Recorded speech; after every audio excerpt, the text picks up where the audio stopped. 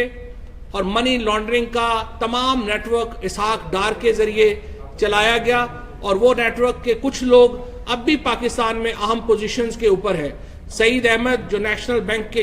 President ہیں, ابھی تک ان کو نہیں ہٹایا گیا. SCCP کے فارمر چیئرمین ظفر حجازی کا ٹرائل اس طرح سے نہیں چل سکا جس طرح سے چلنا چاہیے تھا. اسی طرح سے مزید لوگ جو اس نیٹ ورک کا, اس منی لانڈرنگ نیٹ ورک کا حصہ ہیں, ان کے خلاف وہ کارروائی نہیں کی گئی جو کارروائی ہونی چاہیے تھی. ہم یہ سمجھتے ہیں, اور تحریک انصاف کا یہ مطالبہ ہے کہ جو سپریم کورٹ کی مدت ہے, جو دی گئی مدت ہے, اس کے اندر یہ ٹرائل ختم ہونا چاہیے, اور نواز شریف, مریم نواز, اسحاق ڈار اور جو دونوں پپو ہیں حسن اور حسین, ان کو واپس لایا جانا چاہیے, اور ان کو واپس لا کر کے پاکستان کے اندر جو سزا بنتی ہے اس سزا کے مطابق ان کو جیل میں بھیجا جانا چاہیے. بہت شکریہ. جیسا کہ یہ بتائیے گا, ایک تو ابھی 2 چیزیں ہیں. ایک تو جس طرح احتساب عدالت کے جج جن کی ایکسٹینشن کے حوالے سے معاملہ لاء منسٹری میں ہے, تو ابھی آپ کو کیا لگتا ہے کہ اگر وہ معاملہ پینڈنگ میں چلا گیا, اس کو ٹائم لگا, تو پھر آگے یہ کیس کہاں تک جائے گا؟ اور دوسرا سر, آپ نے جس طرح پہلے سینٹ کی بات کی, تو ابھی PTI سینٹ میں ڈپٹی چیئرمین اور چیئرمین کے انتخاب میں کیا نون لیگ کو تو سپورٹ نہیں کر رہی, اور اگر خود پارٹیسپیٹ کر رہی ہے تو پیپلز پارٹی کے ساتھ الائنس کا کیا کرے گی؟ دیکھیں, سب سے پہلے تو جو سینٹ کے چیئرمین کا معاملہ ہے, سینٹ کے چیئرمین کے اوپر سب سے پہلے ہم جو چھوٹے گروپ ہیں, آزاد گروپ جو ہے, ان کے ساتھ ہماری گفتگو ہو رہی ہے. ہم نے جہانگیر ترین صاحب نے گفتگو کی جو آزاد گروپ ہے اس سے, اور اس کے بعد ہمارے جو بلوچستان کے پریزیڈنٹ ہیں رند صاحب, ان کی ملاقات ہوئی, اور ابھی ہم جو تمام چھوٹے گروپس ہیں ان کے ساتھ گفتگو کر رہے ہیں, اور سینٹ کی جو بساط ہے وہ بھی کھلی ہے. یہ بات البتہ طے ہے کہ ہم کسی صورت میں بھی PMLN کو سینٹ کا چیئرمین نہیں بننے دیں گے, اور اس کے لیے ہمیں جو ٹیکٹکس لینے پڑے, جو ہمیں کرنا پڑا, باقی پارٹیز کے ساتھ نیگوشیٹ کرنا پڑا, اس کے مطابق ہم آگے بڑھیں گے. ابھی چھوٹے گروپس کے ساتھ بات چیت جاری ہے, اور اس کے بعد اگلی جب باری آئے گی انشاءاللہ اس کے مطابق جو حکمت عملی ہے وہ اختیار کی جائے گی. یہ البتہ ہمارا اصولی فیصلہ ہمارا ہے کہ کسی طور کے اوپر مسلم لیگ نون کو سینٹ کی چیئرمینی حاصل کرنے دینے سے روکنا پاکستان کے مفاد میں ہے. دوسری بات جو آپ نے احتساب عدالت کے جج کی بات کی ہے, احتساب عدالت کے جو جج ہیں وہ 12 مارچ کو ریٹائر ہو رہے ہیں, لیکن مدت جو ہے سپریم کورٹ کی وہ تو کل ہی پوری ہو رہی ہے, کل پرسوں میں ہی. اور ہم یہ سمجھتے ہیں کہ احتساب عدالت کے جج جو ہیں ان کو ڈے ٹو ڈے ہیئرنگ کرنی چاہیے, اور